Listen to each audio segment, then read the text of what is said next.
Masalahnya bukan IGD tidak bekerja, tetapi IGD bekerja dalam sistem rumah sakit yang tersumbat.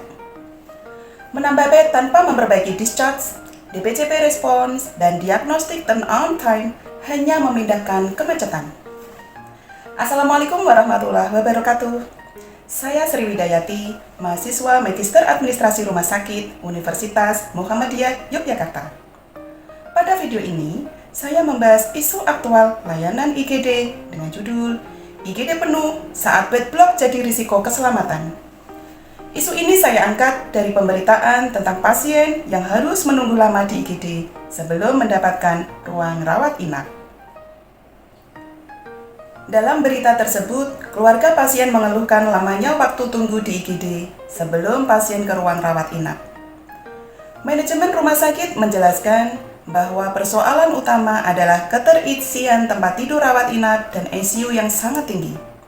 Rata-rata di atas 97%, serta proses pemeriksaan penunjang dan konsultasi ke DPCP.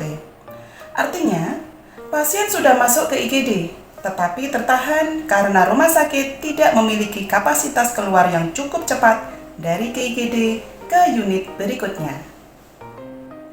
Isu ini strategis karena IGD adalah pintu depan rumah sakit. Kesan masyarakat terhadap mutu rumah sakit sering terbentuk dari pengalaman pertama di IGD. Tetapi yang lebih penting, waktu tunggu panjang bukan hanya soal kenyamanan.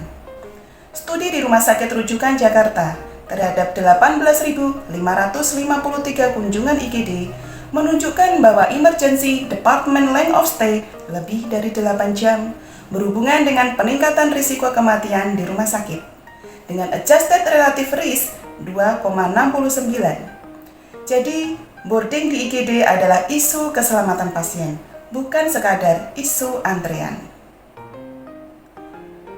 Akar masalah pertama adalah output failure.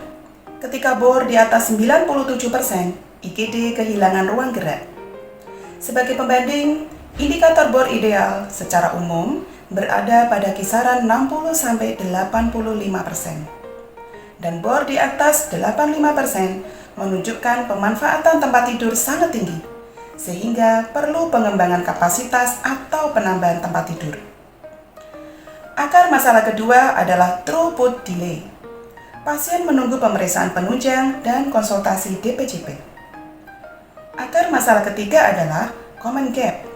Tidak ada satu pusat kendali harian yang memiliki kewenangan penuh untuk membuka kapasitas, mempercepat discharge, memindahkan pasien, atau mengaktifkan rujukan.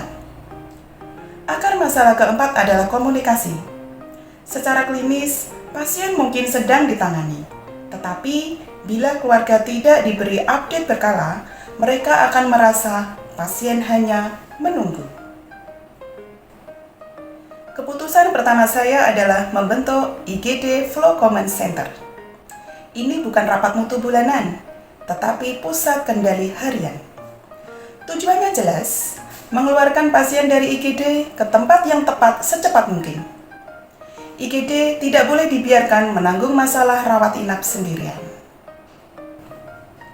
Keputusan kedua adalah membangun Emergency Observation Unit. Ini mencerminkan pengembangan unit bernilai tambah. Nilainya bukan hanya finansial, tetapi juga keselamatan dan efisiensi. Pasien yang sebenarnya bisa selesai dalam 6-12 jam tidak perlu masuk rawat inap. Sebaliknya, pasien yang memang membutuhkan rawat inap dapat diprioritaskan tempat tidurnya. Keputusan ketiga adalah membuat DPCP dan Diagnostic Turnaround Time Covenant. Dalam kasus berita, salah satu penyebab tunggu adalah hasil pemeriksaan dan konsultasi DPCP. Maka, solusi manajerialnya bukan menyalahkan dokter, tetapi membuat standar respons yang disepakati, transparan dan terukur. Setiap menit harus terlihat di sistem. Teknologi tidak boleh hanya menjadi input data setelah pelayanan selesai. Teknologi harus membantu keputusan real time. Pada sisi inklusivitas, keluarga pasien perlu diperlakukan sebagai bagian dari sistem pelayanan, bukan gangguan. Ketika keluarga paham mengapa pasien menunggu, konflik bisa ditekan dan kepercayaan meningkat. Keputusan tersulit sebagai pimpinan rumah sakit adalah ketika saya harus memilih antara menjaga pendapatan layanan elektif atau membuka kapasitas untuk pasien IGD.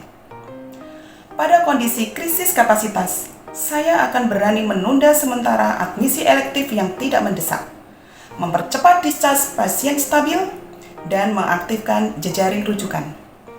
Keputusan ini mungkin tidak populer bagi sebagian dokter, pasien elektif, atau manajemen keuangan.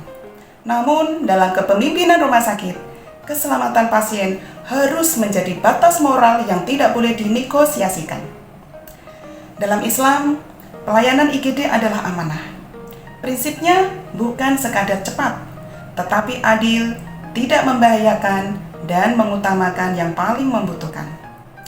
Karena itu, IGD yang baik bukan IGD yang terlihat sibuk, tetapi IGD yang mampu mengalirkan pasien ke keputusan klinis yang tepat, pada waktu yang tepat, dan oleh tim yang tepat. Kesimpulannya, masalah IGD penuh harus diselesaikan sebagai masalah sistem rumah sakit. 3 keputusan strategis utama adalah membangun command center arus pasien, membentuk emergency observation unit, dan mempercepat respon DPJP, serta diagnostik berbasis dashboard digital. Dengan pendekatan ini, rumah sakit tidak hanya merespon keluhan, tetapi memperbaiki akar masalah pelayanan. Terima kasih. Wassalamualaikum warahmatullahi wabarakatuh.